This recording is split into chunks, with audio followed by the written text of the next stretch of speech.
სალამი მეგობრებო, ჩვენი მორიგი მე-12 ვიდეო საუბარი. ჩვენ დისტანციის დაახლოებით 7 წერტილს მივახლოვდით. მინდა თეორია და პრაქტიკა ერთად მიმოვიხილოთ. რა იყო ჩვენი ბოლო სლაიდი მე-11 საუბრის? აი ეს პროგრამული უზრუნველყოფა, ასე დავარქვათ, პროგრამული ინსტრუმენტი, რომელსაც გთავაზობთ, რომ ჩატვირთოთ თქვენს მობილურ ტელეფონებში, თქვენი შვილების მობილურ ტელეფონებში და ახალი გასართობი ცოცხალ რეალობაში თქვენ დაინახავთ რა ხდება ცაზე, დღისითაც. დღისით არ ჩანს არც ერთი ვარსკვლავი, არც პლანეტა, მაგრამ შეგიძლიათ თქვენ პროგრამულად დაინახოთ რა ხდება, რა მოძრაობს, რა მოვლენებია სამყაროში. ანუ სამყარო თქვენს მობილურ ტელეფონში თავსდება. ანუ თქვენ მასშტაბურად იწყებთ აზროვნებას. ესეც აი ასეთნაირად ჩამოვაყალიბეთ ჩვენ ეს ამოცანა. საბოლოო ჯამში აი ასეთნაირად გადავაკეთეთ და შუა გულში ჩვენი საქმიანობის ოჯახი ჩავაღეთ. ოჯახისათვის მინიმალური ცოდნის მიწოდება იმისათვის, რომ ვიმეორებ ჩვენი მისია და ჩვენი მთავარი ამოცანა, რომ ყოველ ოჯახში, საქართველოში და არა მარტო საქართველოში დაბადებული გენიოსი უნდა იყოს მზად გაიაროს ყველა სტადია, გახდეს პიროვნება და ამ ცივილიზაციის განვითარებას შეუწყოს ხელი. პატარა მიმოხილვა, აი შეგიძლიათ გააჩეროთ მე ეს ვიდეო და ნახოთ ის, რაც ჩვენ უკვე გავიარეთ. ნუ პირველ რიგში ტვინი გავწმინდოთ ინფორმაციული ნაგვისაგან.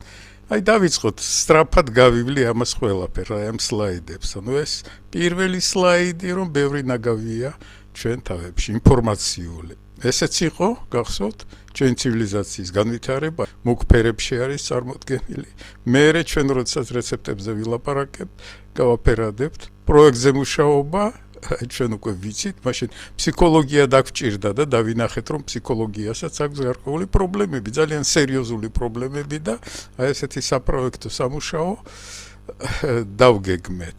ანუ ჩვენი პროექტიც იმ ფსიქოლოგიას ეყრდნობა, რომელიც მეტად დაგვჭირდება და გადამწყვეტი იქნება. განწყობის ფსიქოლოგია, ქართული ფსიქოლოგიური სკოლის ძირითადი მონაპოვარი. გახსოვთ ეს სლაიდი, ერთი სლაიდი, მეორე სლაიდი, მესამე სლაიდი, მეოთხე სლაიდი, აი თქვენს მეხსიერებაში ახლა ეს ყველაფერი უნდა გაცოცხლდეს. აბა რა იყო იმ თეორიულ ნაწილში?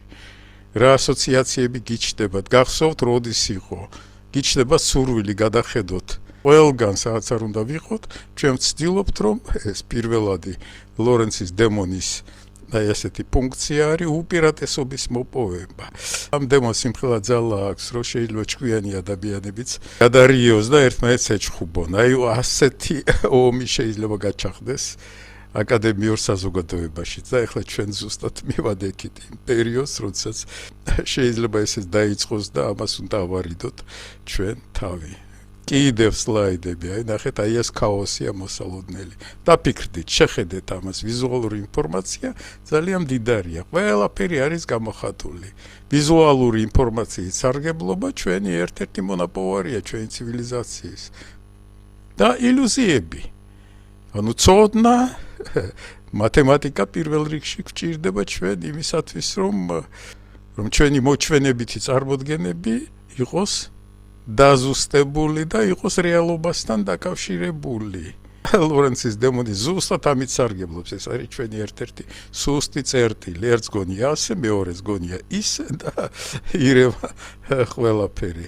რიცხვი და ზომა თავარი მონაპოვარია ჩვენი ცივილიზაციის და ამით უნდა ვისარგებლოთ და ბავშვებიც ბავშვობიდანვე უნდა ეუფლებოდნენ. ეს მათი განწყობა უნდა გახდეს და ბავშვობიდანვე ყველაფერს წონიდნენ, ზომავდნენ, რიცხვებით სარგებლობდნენ და თამაშობდნენ კიდევაც. ამ ამოცანის გადასაწყვეტად ჩვენ ოჯახი გამოვყავით. ოჯახი თანამედროვე ცივილიზაციაში ძალიან ბევრი პრობლემა არის შექმნილი და გამოვყავით, აი ესეთნაირად მარტივად გამოვხატეთ და ის მთავარი პრობლემები და თვისებები რაც ჭირდება. ოჯახი როგორც გუნდი უნდა იყოს.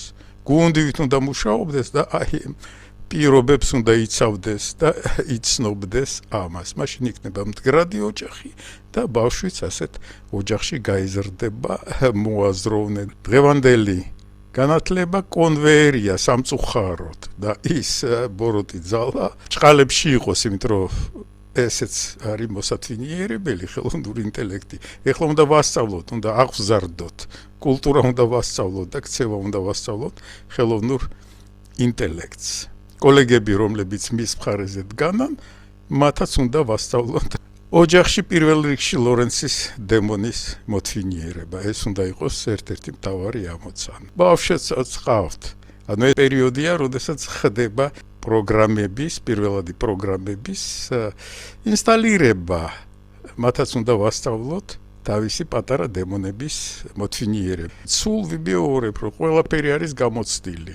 აი ნახეთ 2007-2008 წელს ასეთი კონკურსი ჩატარდა ირმის ნახტომთან ერთად. ეს საქართველოს განათლების სამინისტროს ორგანიზაცია იყო, დღესაც ფორმალურად არსებობს თუ არ არსებობს არც კი ვიცით, მაგრამ მეორე მხარეს იყო გუნდი ჯუმბერ ლომინაძის, აკადემიკოს ჯუმბერ ლომინაძის ხელმძღვანელობით და ჩვენ დავიწყეთ ამაზე მუშაობა. ეხლა გვეუბნებიან ჩვენ ზოგიერთები, რომ თქვენ იყავით პირველები, თქვენ პირველად შექმნით STEM პროექტი, ნამდვილად ასია. ამას სამწუხაროდ ემსხვერპლა ირმის ნახტომი, ბრწყინვალე ახალგაზრდების გუნდი, ფრთები შეუჭრეს აი ამ ახალგაზრდებს მათ გუნდს, იმიტომ რომ საკითხი ასეთნაირად დაისვა, რომ თქვენ თუ ასეთ პროექტებს ახორციელებთ და უცხოელი ექსპერტები თუ ეუბნებიან ბავშვებს, რომ გააგრძელეთ ასეთნაირად, 20 წლის შემდეგ ევროპა თქვენს ხელში იქნება. ევროპელებს ეზარებათ მუშაობა და ის 20 წელი გასულია, მაგრამ ვერ მივახციეთ ამას. ანუ მაშინ საკითხი დაისვა ასეთნაირად, ან თქვენ თუ ხართ განვითარებული, მაშინ არავითარი დაფინანსება განვითარებაზე. თუ ხართ განვითარებადი ქვეყანა, მაშინ თავი დაანებეთ აი ასეთ პროექტებს. გახსოვთ, ისე უნდა გაიხსენოთ, რაზე იყო საუბარი, დაუბრუნდეთ იმ პირველ ნაწილს, მუშაობაა საჭირო იმისათვის, რომ აი ამ მასალით თქვენ ისარგებლოთ.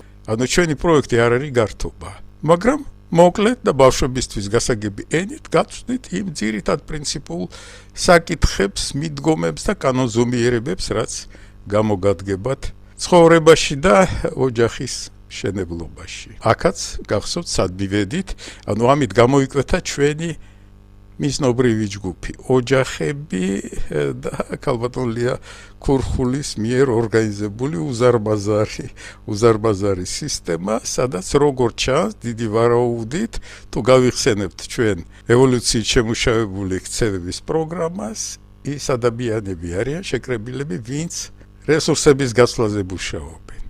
ესთეტიკა მოწონთ, იმიტომ რომ მის ორგანიზაციაში კულინარიის ესთეტიკის საფუძვლები არის ძალიან კარგად წარმოდგენილი. ახალგაზრდა ფსიქოლოგებს სულ ვეუბნები, რომ მიხედეთ ამას, აქ არის რაღაც ძალიან მნიშვნელოვანი ჩვენი ფსიქოლოგიისათვის. ბოლო სლაიდი გახსოვთ, რომ აი ასეთნაირად წარმოვიდგინეთ ეს ყველაფერი.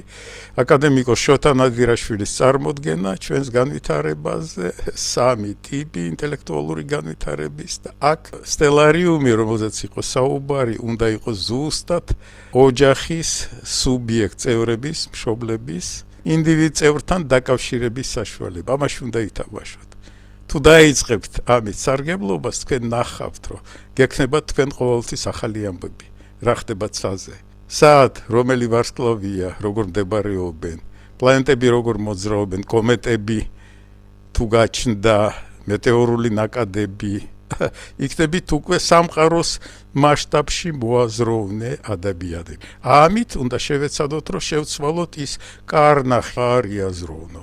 ჩვენ გეუბნებით, რომ იაზროვნეთ აუცილებლად. თუ ეს პირველი ამოცანა შევასრულეთ, მაშინ ეს ამოცანაც, რომელიც იყო დასაწყისში, სოციალური ორგანიზაცია, ეს ამოცანაც გვექნება ჩვენ გადაწყვეტილი. ანუ დაიწყება მისიის, მოდით ასე დავარქვათ, საწყისების ჩამოყალიბება. სათანადო რაოდენობის კრიტიკული მასა უნდა შეიქმნას ბავშვების, ოჯახების, სადაც დაიწყება აღმავლობითი ინტელექტუალური განვითარება. საბოლოო ჯამში შეგვიძლია ჩვენ აი ასეთნაირად შევაჯამოთ ეს ყველაფერი, რომ ჩვენი პროექტიც იღებს უკვე აი ასეთ სახეს. ჩვენ ერთად ვმუშაობთ თეორიულად და პრაქტიკულად იმ კონცეფციის შექმნაზე, რომელიც გადაარჩენს ცივილიზაციას. ანუ ჩვენ მუშაობთ პროექტზე, რომელიც არც მეტი და არც ნაკლები გადაარჩენს ჩვენს ცივილიზაციას. ისევ გავიმეორებ, რომ ნახევარი გზა ჩვენ დისტანციის გავიარეთ და აი აქ შემდეგი ჩვენი საუბრიდან დაიწყება უკვე ის კონკრეტიკა, დაუბრუნდებით ისევ კულინარიას, როგორც მთავარ საქმიანობას, რომელიც გვაერთიანებს ყველა ადამიანს, სამზარეულოს, როგორც ლაბორატორიას, მომავალ შეხვედრამდე. მოემზადეთ, გადახედეთ მთელ ამ მასალას და ძალიან საინტერესო და სახალისო გახდება ჩვენი მომდევნო შეხვედრები.